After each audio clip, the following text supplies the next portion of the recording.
Best budget gaming PC build for GTA 5।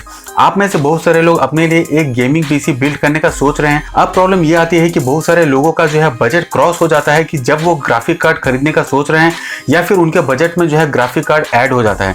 तो ऐसे में आप में से बहुत सारे लोगों ने हमसे एक क्वेश्चन पूछा था कि हम जो है बिना ग्राफिक कार्ड को लगाए, यानी कि हम एक ऐसा जो है पीसी बिल्ड हमें बताएं कि जिसमें हमको ग्राफिक कार्ड लगाने का कोई जरूरत ना पड़े और बिना ग्राफिक कार्ड के हम जो है एक ऐसा पीसी बिल्ड करें जिसमें बिना क्वालिटी को कॉम्प्रोमाइज किए हुए, बिना किसी परफॉर्मेंस को कॉम्प्रोमाइज किए हुए हम जो है GTA 5 जैसे गेम हम बहुत ही आसानी से खेल सकें। तो अगर आपका बजट जो है 20,000 रुपए के आसपास में है और आप जो है 20,000 रुपए के आसपास में ही अपना एक गेमिंग पीसी बिल्ड करना चाहते हो और आप नहीं चाहते हो कि मैं इसमें कोई भी अलग से मैं ग्राफिक कार्ड के लिए मैं पैसा इन्वेस्ट करूं, तो इस वीडियो को शुरू से लेकर आखिर तक देखते रहिए।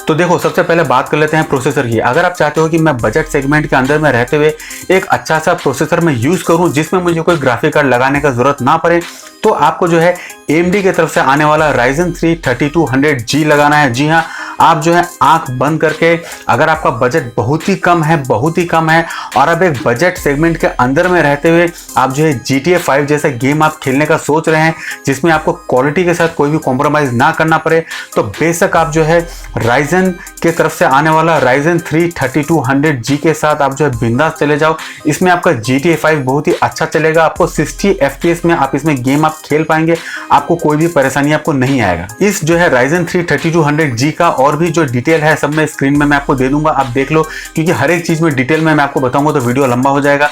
तो आपको जो है Ryzen 3 3200G का और भी जो डिटेल्स है प्रोसेसर को लेके वो सब डिटेल आपके स्क्रीन पे है। चलिए अब बात कर लेते हैं मदरबोर्ड आपको कौन सा लगाना है।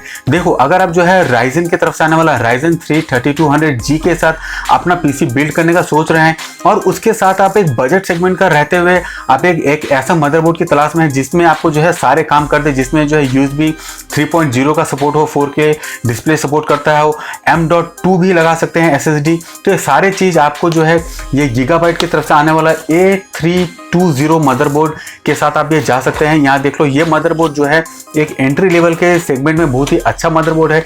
इसमें जो है आप जो है एक बेसिक जो है नॉर्मल आप जितने भी काम है हर चीज अब इस मदरबोर्ड के साथ कर लेंगे, आपको कोई भी परेशानी नहीं आएगा। तो जैसे कि हमने बताया कि हमारा बजट जो है 20,000 रुपए के आसपास में है और 20,000 रुपए के अंदर में हमको जो है पैसा वसूल परफॉर्मेंस वाला हमको पीसी बिल्ड करना है जिसमें हमको क्वालिटी के साथ कोई भी कॉम्प्रोमाइज ना करना पड़े। और इस पीसी बिल्ड में हम जितने भी सामान यूज करेंगे सभी के सभी ब्रांड न्यू सामान यूज करेंगे, कोई भी पुराना सामान यूज नहीं करेंगे। और जितने भी प्रोडक्ट मैं आपको बताऊंगा सब में आपको जो है 3 साल की वारंटी मिलेगी। तो जो है प्रोसेसर देखो हमने ले लिया Ryzen 3 3200G और उसके साथ जो बेस्ट सपोर्ट करेगा बजट सेगमेंट के अंदर में वो करेगा आपका जो है गीगाबाइट की तरफ से आने वाला A320 मदरबोर्ड, जो कि अपने बजट सेगमेंट के अंदर में बहुत ही अच्छा ये मदरबोर्ड है। अब बात कर लेते हैं रैम की कि आपको रैम आपको कितना लगाना है। तो रैम आपको मिनिमम आपको जो है 8 GB DDR4 3000 मेगाहर्ट्ज वाला रैम आपको लगाना है, जो कि बहुत ही बेहतरीन काम करता है। तो अगर आपका बजट बहुत ही लो है, बहुत ही कम है, तो कम से कम आप जो है 8 GB का DDR4 3000 मेगाहर्ट्ज वाला रैम लगाओ। ये आपको बहुत ही अच्छे से आपको जो है गेम प्ले करा देगा और 60 FPS तक आपको जो है आराम से आप गेम आप खेल पाओगे, आपको कोई भी परेशानी नहीं आएगा। तो जो है हमने इस पीसी बिल्ड में हमने जो है कॉर्सेर की तरफ से आने वाला 8 GB का DDR4 3000 मेगाहर्ट्ज वाला लिया है। आपको जो है 8 GB लगाओ, क्योंकि आपका हमारा बजट बहुत ही लो है, 20,000 रुपए के अंदर में हमको बनाना है। तो हम 8 GB का जो है DDR4 जो रैम लेंगे जिससे कि हमारा इजीली हमारा जो है गेम आप चल जाए। अब बात कर लेते हैं स्टोरेज के लिए आपको जो है कौन सा यूज करना है। तो देखो, अगर आप जो है बजट सेगमेंट के अंदर में रह के अपने लिए बहुत ही अच्छा पीसी बिल्ड करना चाह रहे हो ना गेमिंग खेलने के लिए, तो आपको जो है SSD के ही साथ जाना चाहिए। नॉर्मल जो आपको जो पुराने वाले हार्ड डिस्क ड्राइव आते हैं वो आपको नहीं लेना चाहिए। जो बड़े बड़े आप देखोगे उसमें स्पीड आपको कम मिलेगा। अगर आपको जो है बजट सेगमेंट के अंदर में रहते हुए बहुत ही अच्छा जो गेम का परफॉर्मेंस निकालना है तो आपको जो हमेशा SSD के साथ ही जाना चाहिए। तो हमने इसमें लिया है 240 GB का सीगेट की तरफ से आने वाला SSD, जो कि ये बहुत ही अच्छा काम करता है। आप चाहे तो WD का भी ले सकते हो, सीगेट का भी ले सकते हो, ये आपके ऊपर है, या फिर किंगस्टन का भी ले सकते हो। जितने भी प्रोडक्ट हैं सभी का लिंक मैं नीचे में दे दूंगा। आप वहां से ऑनलाइन आप अमेजोन से जाके आप खरीद सकते हैं।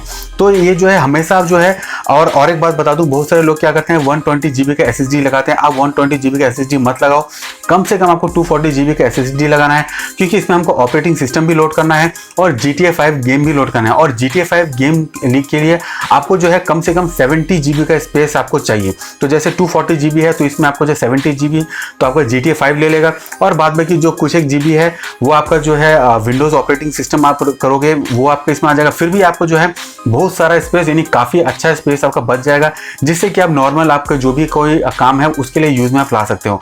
तो 240 GB जो है मोर देन इनफ है बजट सेगमेंट के अंदर में रहते हुए अपने लिए एक बहुत ही बेहतरीन पीसी बिल्ड करना, जिसमें आप GTA 5 बहुत ही आराम से आप खेल सकें। अब बात कर लेते हैं पावर सप्लाई की। तो देखो पावर सप्लाई की हमने लिया है कॉर्सर की तरफ से आने वाला 450 वाट का जो है पावर सप्लाई यूनिट। अब मैं आपको बता दूं, देखो इसमें हमारा जो है ये इंटीग्रेटेड ग्राफिक कार्ड है आपका प्रोसेसर के अंदर में।